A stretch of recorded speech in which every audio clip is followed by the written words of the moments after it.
So there's massive speculation about who the BBC pervert is, and at the time of me doing this video, he still hasn't been named. But if you go on social media, everyone's been named from Richard Attenborough to Mr. Blobby. And I bet Philip Schofield sat at home now thinking, oh, thank God the spotlight's off me for a change.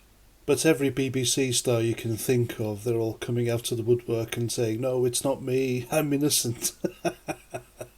But it's come to light that the BBC knew about this pervert's wrongdoings, and they did absolutely nothing about it until it came out in the open, which is typical BBC, by the way, because they covered for Rolf Harris, they covered for Jimmy Savile, and God knows who else they covered for.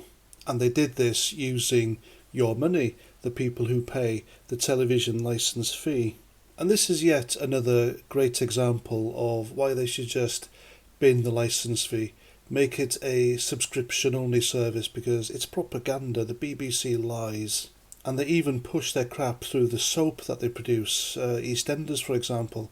EastEnders is woke as hell. I remember when EastEnders started in the mid-80s. And even though it was grim, it was just great television at the time. Good writing, good acting. But like everything else that turns woke, it's turned to shit. So ban the TV licence fee, make it adverts like ITV or a subscription service. And they'll go under, by the way. That's why the BBC keeps pressing and lobbying for the government to keep the TV licence fee so they can keep going. Because if they went private, they'd go bust, nobody would watch it.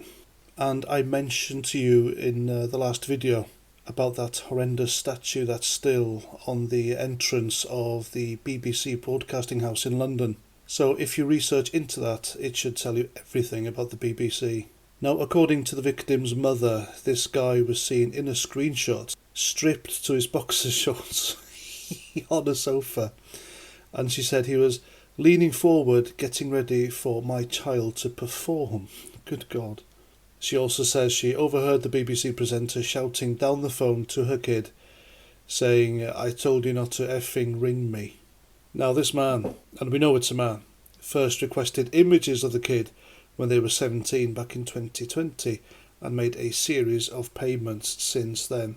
Now, just to clarify, in UK law the age of consent is 16, but showing and possessing indecent images of people under 18 is illegal, so this guy did commit a crime.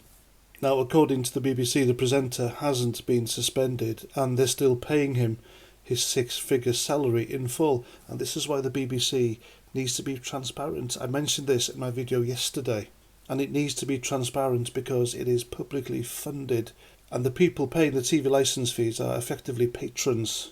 Now, after the mother of the victim saw this on their phone, she went to the BBC. Interestingly, she didn't go to the police, which is what I'd do.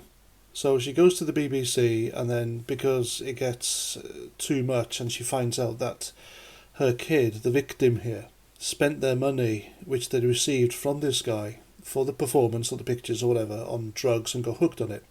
But there we go. So she reported this guy to the BBC first, and it didn't stop because the victim showed his mother that this guy was still paying them. So she reported this guy to the BBC on the 19th of May, she says, and then £1,000 payment was given to her kid by this guy in June, and this was all this year. Now, all this suggests to me that the BBC did nothing regarding this pervert and had no intention of doing anything either until it became public.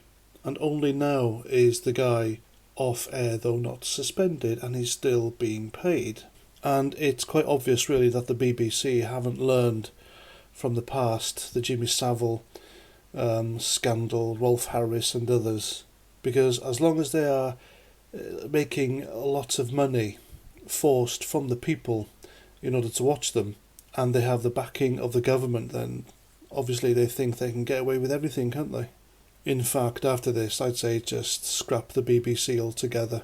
And I really hope this BBC star is some Remain voting, woke, insufferable lefty. I really do. Because perversion is like a second language to these people, isn't it? Anyway, there we go. That's my video. Let me know what you think in the comments. And until the next time, Roger Trout.